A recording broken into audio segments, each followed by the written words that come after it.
Hi, Max Brantley with the Arkansas Times on Thursday, January 19th. News from Arkansas. Let's start at the state capitol. They're deep into the session. A lot's going on today. The top topic is taxes. The House Revenue and Taxation Committee approved two tax-related bills. One is Governor Asa Hutchinson's plan to cut the income tax on the lowest 600,000 or so state taxpayers. It costs $50 million. Won't take effect till 2019, though, and time in between to do something about that. This is the governor's plan. Democrats and Warwick Sabin introduced in the committee and passed out of the committee a bill to instead have an earned income tax credit. That would be a 5% of the federal earned income tax credit. Study after study has proven this is a great way to encourage people to work and also to pump money into the economy. I think Republicans are going to oppose this for the most part. A couple of Republicans have joined as sponsors, however, but the action this morning means that the bills will be able to be debated side by side. I doubt both will pass, although that would be a great boon to poor taxpayers. There's some people on the Republican side that just don't like the idea of sending a check to poor people. Also in the legislature this morning, the House Health Committee approved a bill that's aimed at ending abortions in the second trimester in Arkansas. It would outlaw the dilation and evacuation procedure, which is the most common and the safest and the medically accepted means to end pregnancy in the second trimester. It's meant to put the one remaining abortion clinic in Arkansas out of business. The ACLU was there. They said they will sue. They will win almost certainly. Similar laws in two other states have been put on hold because of lawsuits.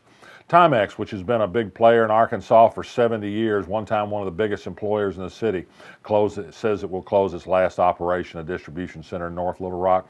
That will lose 64 jobs.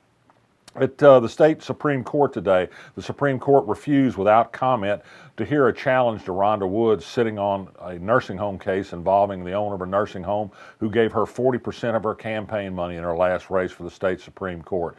The court doesn't seem to be willing to push very hard on making appearances look better about members of its body when they hear cases about people that directly are involved with them. The judge had said previously that enough time had passed, 2 years since the contribution, that it didn't matter if she sat on the case. I think there may be a federal lawsuit about this before it's over. Yesterday, late at the legislature, a bill was introduced by about 24 legislators to begin a big school voucher program in Arkansas. We have a very small one for disabled children currently. This would be $10 million a year. There'd be no accountability, no required testing, no standards for the schools that would get the money. It's set up in a way to get around the prohibition on giving state money to religious institutions.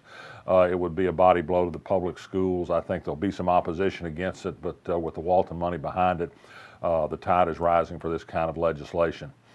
Speaking of schools, there was a very sad meeting last night at Franklin Elementary, which is going to be closed by the Little Rock School District under the plans of Michael Poore. Parents were there pleading a case for schools they found very nurturing for their children. It was a sad thing.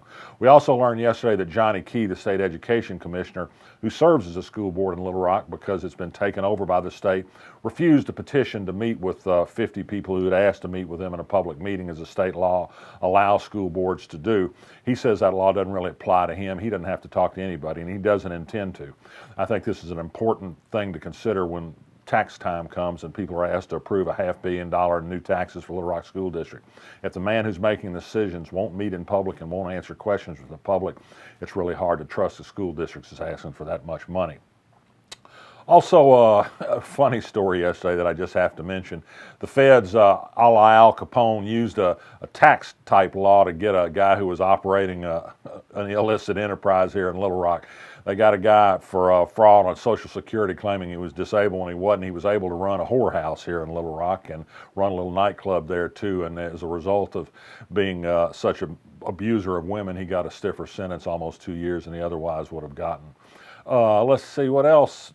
Been a busy day. The planet's gotten hotter 3 years in a row. It looks like the apocalypse is upon us, but Donald Trump, our new president, says that it's a Chinese hoax, so not to worry about that. And speaking of Donald Trump, there's on Turner Classic Movies Friday, Inauguration Day, they're going to play a movie that has an Arkansas angle, a face in the crowd. It's about a celebrity who becomes very, very powerful by the strength of his personality. But it turns out he's a really bad guy and a megalomaniac. Kind of fitting for the times. Andy Griffith's the star. It was filmed in Piggott, Arkansas, so you can see some old scenes. They say that some people who are now famous in public life have some bit roles as young students at the time. So you can watch the inauguration or watch a face in the crowd. Both might leave you crying. I'm Max Brantley. I'll be back tomorrow.